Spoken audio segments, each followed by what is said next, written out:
Hello friends, काल गेलो होतो आम्ही डीमार्टला आणि डीमार्टमधून मी घेतले हे बर्गर पाव.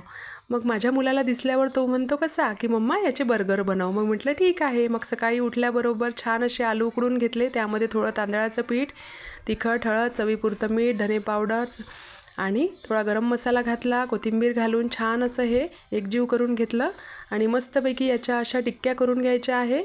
आलू टिक्की बर्गरमध्ये टाकायला बघा, अशा पद्धतीने छान असं बाइंडिंग येतं. अशा पद्धतीने मी आलू टिक्की करून घेतल्या आणि मस्तपैकी तव्यावर पॅन ठेवून त्यामध्ये तेल टाकून छान अशा शॅलो फ्राय करून घ्यायच्या आहे. बघा किती छान अशा आपल्या टिक्की तयार आहे. आणि हा आता आपला बर्गर बन घेतला. त्यामध्ये आता तुम्ही कोणतं पण सॉस लावू शकता. मी पिझ्झा सॉस लावलेला आहे, तुम्ही टोमॅटो सॉस पण लावू शकता. बघा मी पिझ्झा सॉस लावून घेतलं आणि बर्गरची टिक्की घातली. यावर कांदा टोमॅटो घालायचं, चिली फ्लेक्स ओरिगॅनो घातलं आणि थोडं गरम मसाला घातला. बघा मस्तपैकी आपला बर्गर तयार आहे.